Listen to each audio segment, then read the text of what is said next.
Welcome to this edition of Silicon Grapevine.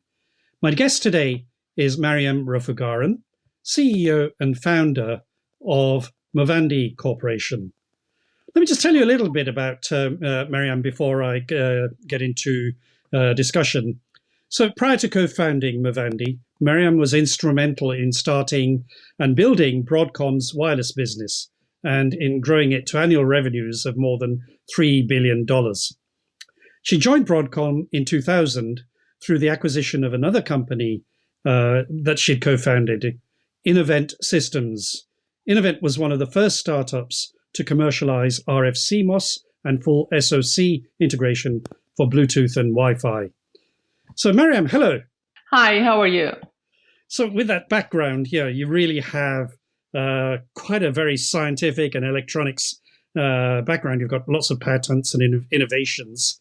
Tell me a little bit about how you came into electronics. What inspired you? Tell us about the early years. Well, to be honest with you, I didn't know much about electronics when in my childhood until I actually came to the U.S. So, as a child growing up in Iran, I was, I grew up in a family that, and society as a whole, that cares a lot about education.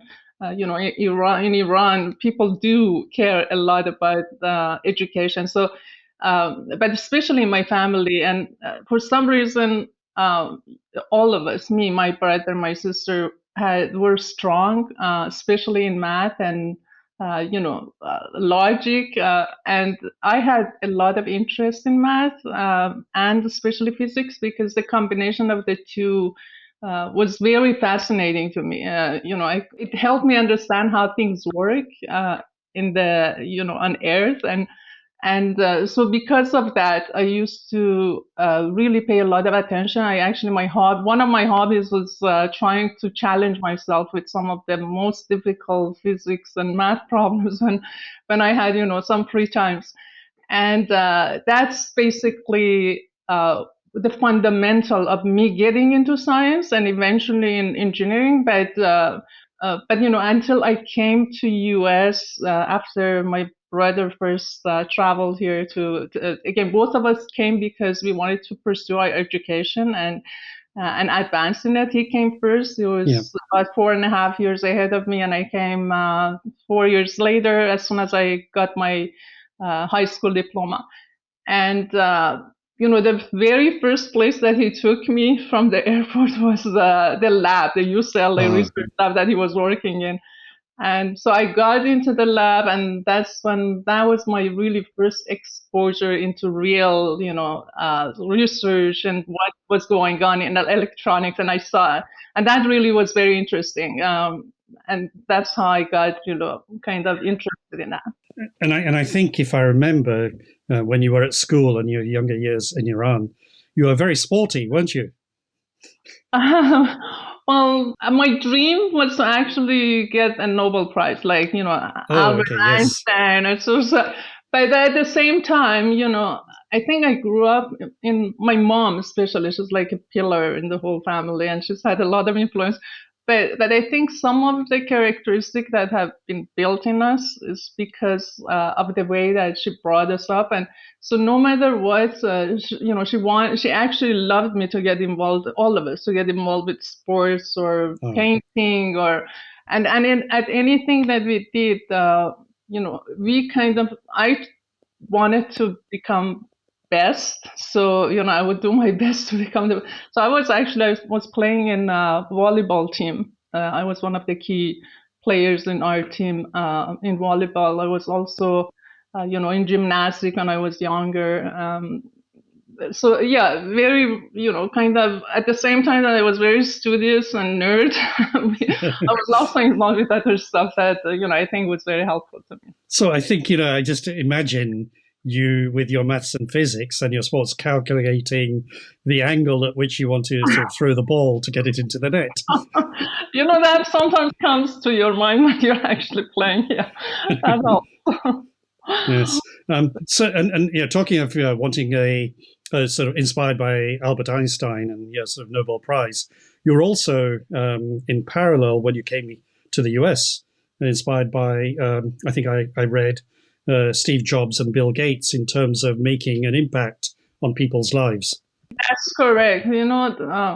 As you grow up, you get inspired by something, but things change and you get exposed. I think that's one of the main thing. When you're not in a place that you have exposure to different things, you may just become just very narrow in your. I think I would say actually one thing that I would say lucky, unlucky. I've gone through a lot of different experiences, all the way from my childhood, and then having to come to the U.S. Have lived through wars, have seen many things, and then I came here. And again, I got introduced to electrical engineering, and my brother was there. He's been always a great support, and he's been working here. But he was, when we were there working in the research lab at UCLA, he already was finishing his master's, and he was also working outside. So he already had gotten introduced to industry. And at the same time, it was during the time that, Apple, semiconductor, all these things were getting a lot of attention. So we realized the business aspect of just bringing products and take it to industry and making business out of it are very valuable too. And that's how I actually, then I got inspired by that. And I thought, we've done so much at UCLA. We actually did, as we were the first ones who integrated the RF and analog and digital into CMOS technology. And we thought that would be a great opportunity to bring that out and make a product out of it, just like, many other entrepreneurs and Steve Jobs and everyone had done. So that was very exciting. So you combine both inventor and entrepreneur. And I read somewhere, I think somebody called you a transformational inventor. And you've got quite a few patents. Do you want to say anything a little bit about some of the things, your accomplishments? Well, thank you, and I appreciate all these credits and, that people are giving. But again, it's not just me. It's been a team. It's my brother. It's the team we're working with.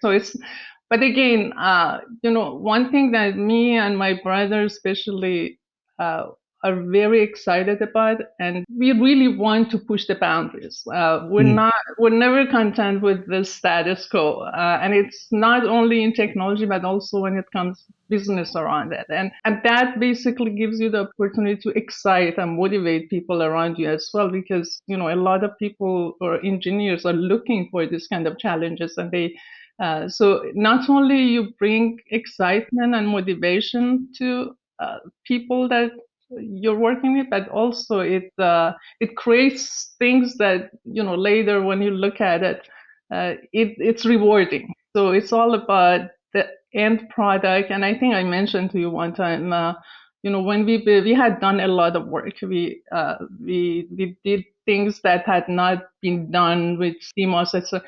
But the very first thing that got me really, feeling rewarded and excited was when for the first time I saw my Bluetooth chips in the phones at the airport when I was traveling, and people talking about it so much. It had just come out in it was Motorola Razr phone, which was very cool.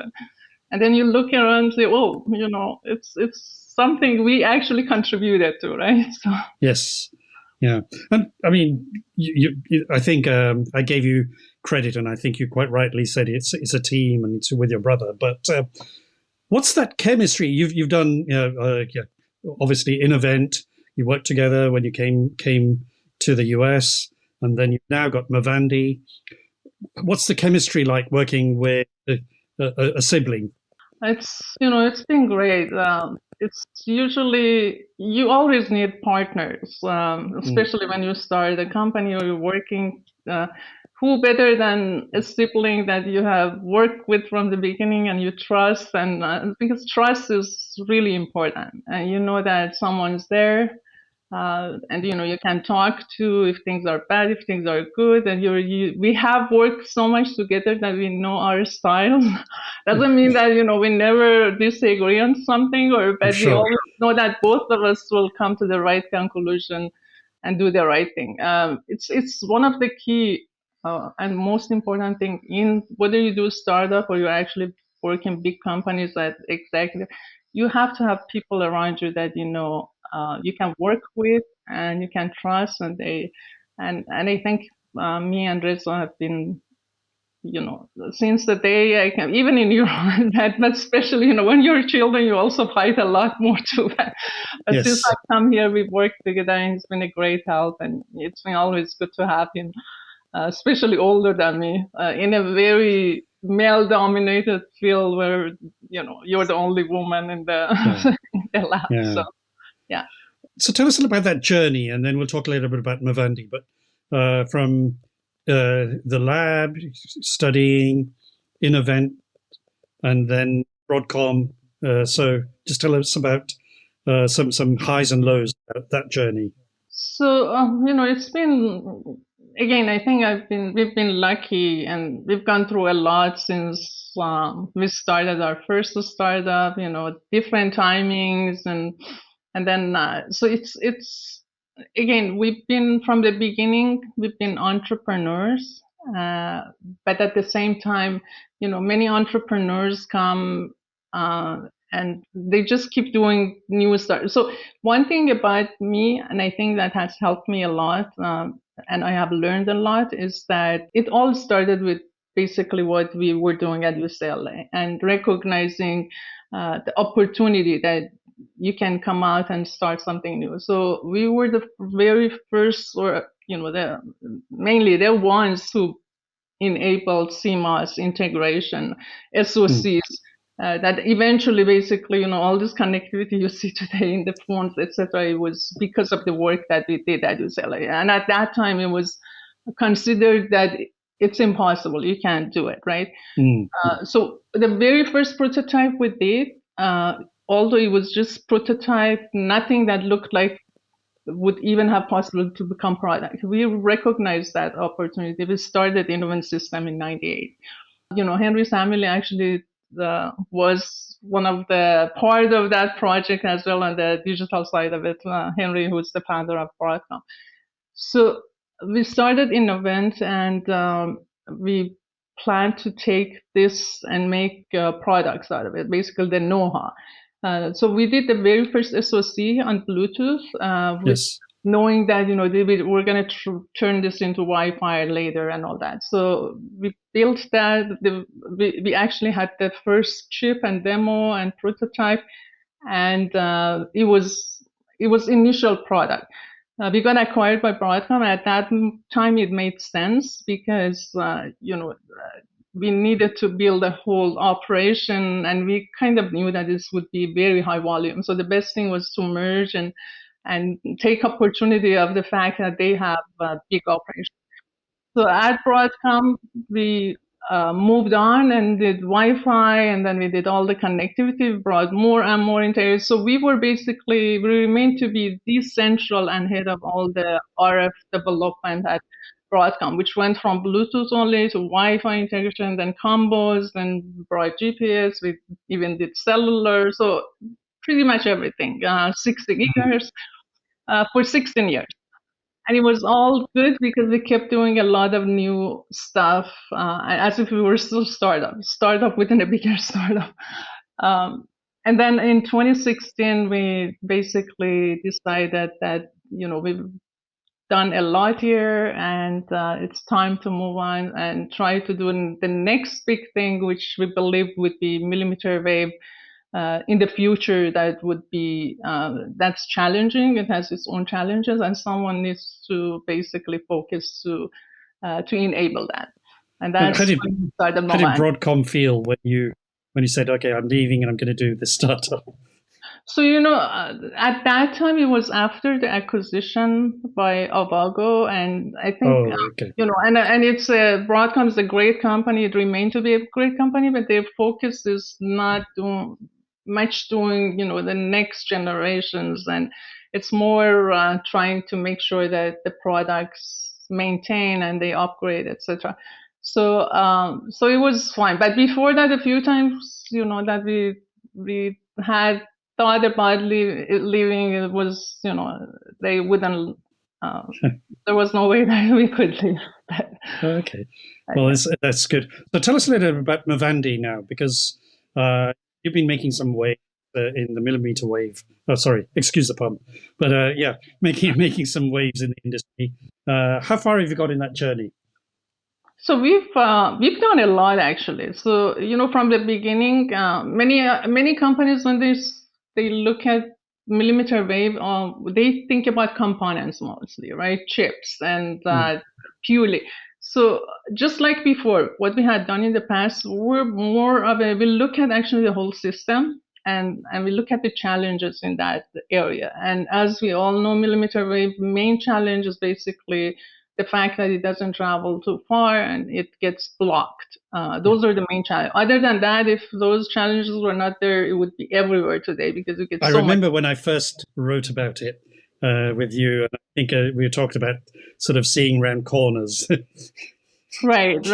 So we basically, so then we decided we looked at the whole system to come up with the best architecture, high performing solution, doing it in CMOS, all that. And so we have developed chips, but we have developed those chips in a way that you don't just try to optimize, just one little parameter here or one little, which, usually people with the component in mind do.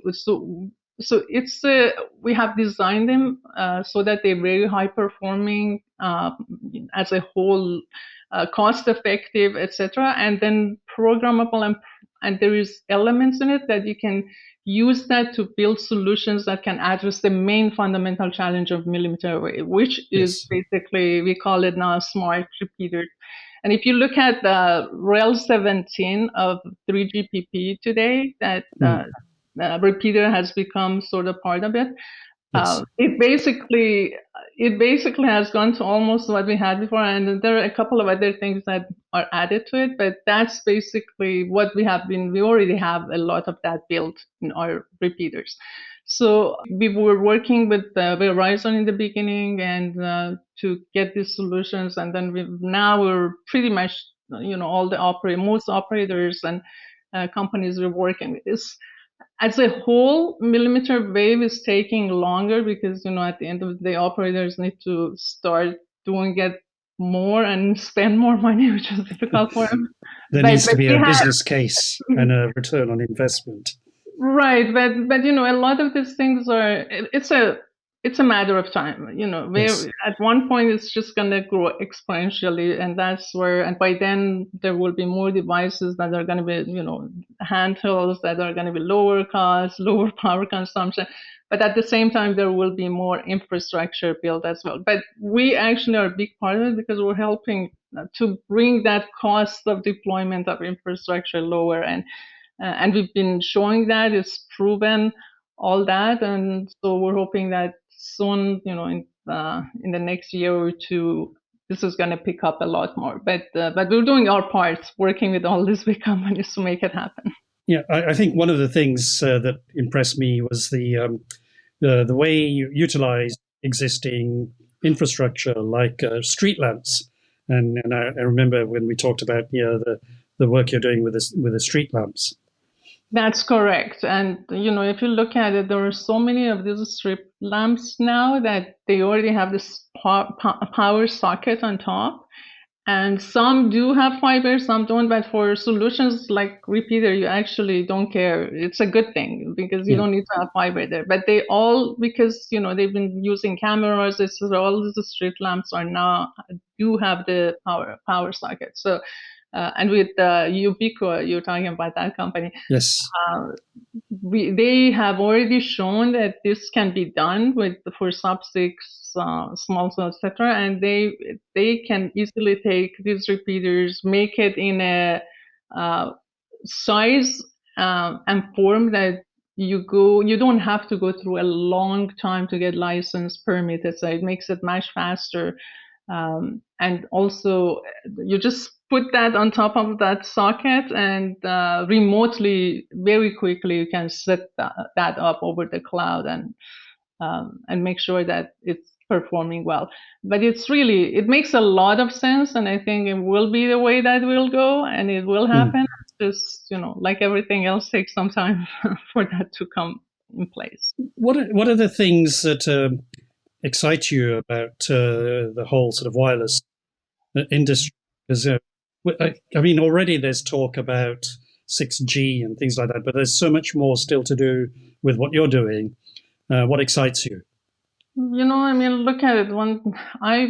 As a person myself, I hate carrying cables and all these wires. So it's generally, I love technology, right? And I enjoy seeing new, etc. But more than anything else, you can see how wireless can really change without, for intelligence, for AI, and everything that we talk about.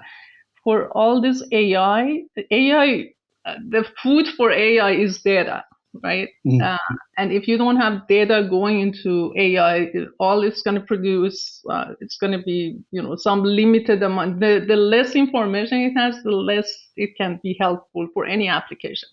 So for some stationary, if you're home and you have cable and all that, it works, but it would not be. There's no intelligence without including mobility and portability. And, if someone's outside, you have access to it. You have data that can go to somewhere that can do AI with some on the device, some, somewhere more central that bring all this data and can run AI on.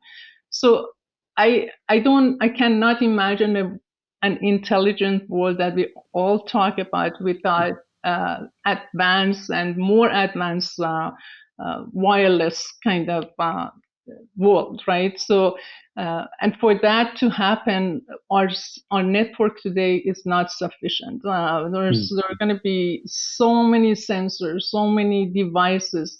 We're going to be limited with kind of, the network and capacity and all that in the future. So we need to keep working on the network to make sure that it has enough bandwidth, but at the same time, I think sensing is going to become a big part of it.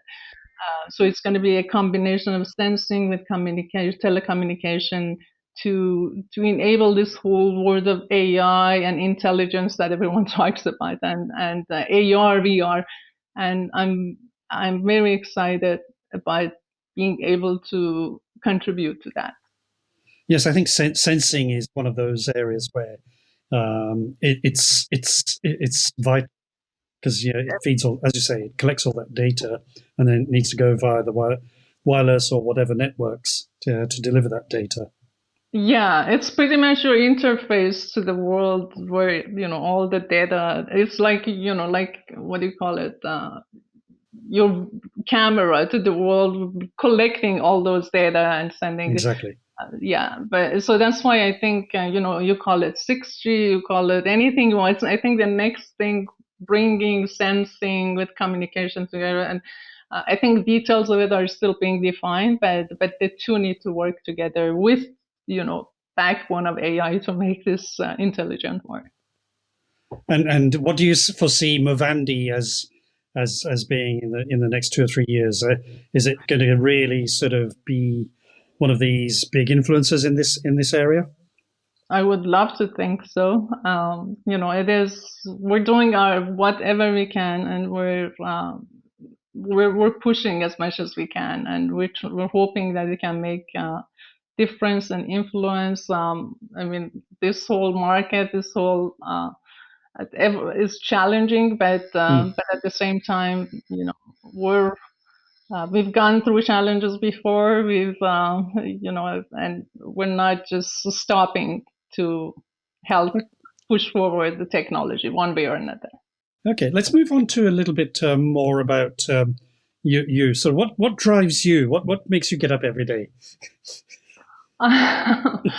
Well, besides the fact that I have, a family and 2 beautiful children that I care so much about, and they're my priority no matter what. But But I really, I think I mentioned to you that in my nature, there's something like competitiveness or something Mm. about being able to do something that's meaningful, and that's, that keeps me excited to go try to do something and influence more. And looking back on your career and sort of how you had that break, um, coming to the with your brother, well, yeah, and then studying here in the US, what would you tell young Maryam? What's the advice you'd give, given what you know now, or maybe to your daughters? I keep telling him that the fundamental, most important thing is believe in yourself. And there are times that are challenging. Things get very hard, and you may lose your confidence. But it's a lot of things need patience and building resilience, especially if you, especially as a woman, I think, and a young girl, because going into a field that there are not too many like you. Uh, I think they need to make sure that they believe in themselves and they don't just get discouraged if someone tells them you may not be good enough for this field, or maybe you should try something else. And also become resilient. I think that's very important. After you hear a lot of stuff, some may be actually good things to consider and try to improve on, but many of them are things that uh, they should ignore and they should not care about. And it has to become about what they believe, what they like, and pursue it, and not give up. I think those are the most important things. Just on one of the points you raised there, I think you're actually involved in things like the Women's um, Council, I think GSA, and a few other things. So you're actually trying to do that to help others as well. Exactly. So I'm a committee member in GSA, Global Semiconductor Alliance, and I think for the past few years, Jody, who's the founder and CEO, has taken this initiative and working really hard with us and the rest of the members, and also all these companies, etc., to try to make sure that women get more support from the companies, as well as trying to also encourage girls by themselves. So from both angles, it's not that easy, because I think it's not in one place. Things need to start from early on, even high school and Yeah. elementary school, and the more exposure, both for girls and boys, the Mm. sooner they get exposure to some of these technologies and semiconductor, etc., then they would know if they have interest or not. And then once that's there, then we need to make sure that they get encouraged and women don't just shy away from it, because it may seem hard, or they may get comments like nerds and not popular. So all those kind of, but at least to the level that we can, which is at the corporate, where women get internship from while they're at university. All those are happening, and I think Jody has done an excellent job trying to bring this together. Again, still a lot to be done, Yeah. but I'm happy with the progress they have made. Well, I think you're trying to sort of be that role model for young, both women and sort of men entrepreneurs, I guess. And I hope I can be, again, I'm just being me and I'm trying my best, but I hope I can have some Well, influence. Maryam, thank you very much. Thank you. It was very nice talking to you.